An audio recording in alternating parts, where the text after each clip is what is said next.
Hi, this is David Skrika, editor of Addicted to Profits, and I'm with Morgan Good from Carlyle Commodities, the CEO. We just did an interview with him recently.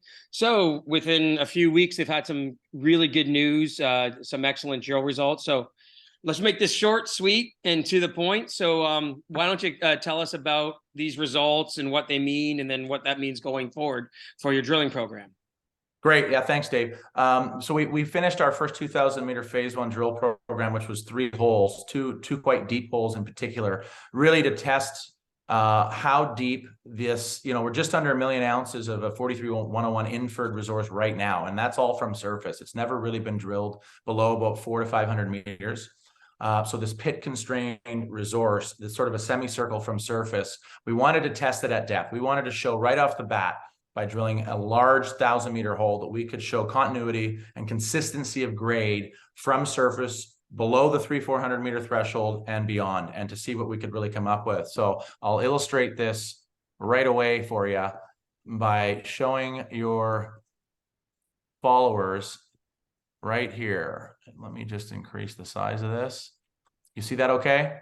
Yep, looks great. Yep, looks perfect. So this is obviously at surface, drill hole N23-089, our first ever drill hole in the property. Again, as a recap, the property's been drilled over 35,000 meters of total drilling. More than 25 million bucks has been spent Canadian historically on the project, but this is Carlyle's first ever program. And right here you can see from surface, we drilled 1,000 meters, which is an extremely long hole. Yeah, it's right down the guts of it. Deep.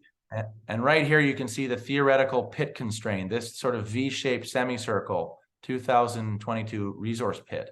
This is a compliant, constrained way of illustrating enough density of drilling to be compliant with today's regulations of 43-101.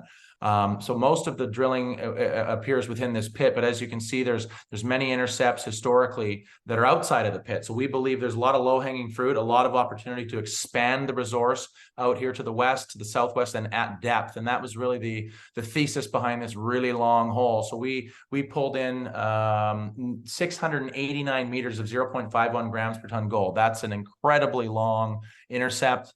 700 meters of over half a gram.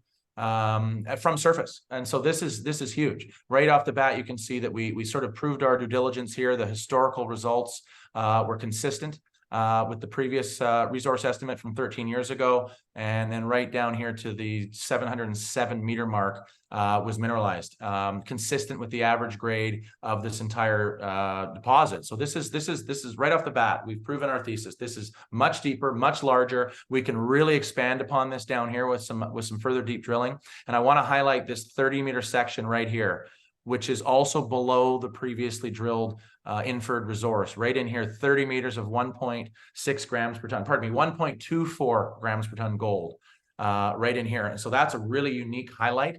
Not only do we have that long intercept of consistency, but we've got that higher grade zone below the theoretical pit shell. So I think that this is a lot of really exciting stuff to follow up on. We're really pleased with this first hole, and we've got holes 2 and 3 expected over the coming weeks to update to the market. Okay, so that looks really good, and even at the bottom there, like you're talking almost 700 meters of half a gram gold, which is, that's a long intercept to have that kind of grade. It's nobody in the province of BC really is drilling these types of depths and pulling these types of intercepts right now. So the fact that we can do this, we can do it in the wintertime, it's a workable project all year round, I think gives us a little bit of an advantage versus a lot of those golden triangle exploration plays that have that sort of 4 or 5 month working window in the BC summers. So the fact that we're able to pull this now, we've got another very large third hole. The hole number 2 was about 250 meters, sort of testing the southern boundary of the resource itself. And then hole number 3 was about 750 meters. So we'll come down somewhere in this area here. As I said, those assays should be in the next couple of weeks. So we're excited to see what those look like. Okay, so like when you have those holes out in a couple of weeks, we'll just do another update. Yeah, absolutely. I think, the macro picture in gold's been picking up the last couple of weeks as well. So our timing could be really good here to see what we have and put a strategy together for a phase 2 later in the spring program to follow up on all these positive findings that we've had thus far. Yeah, I would agree. I think that gold kind of saw this pullback pull back after the initial move late last year, and we're getting ready at some point, probably in the next few months, to take out 2000. So that also falls in line. If you can get some good holes associated in a good macro market, that should work. Yeah, I agree. Absolutely. Okay. Well, thanks for coming on. And like I said, we'll do another update in a few weeks. Great. Thanks for having me, Dave. Nice to see you. Perfect.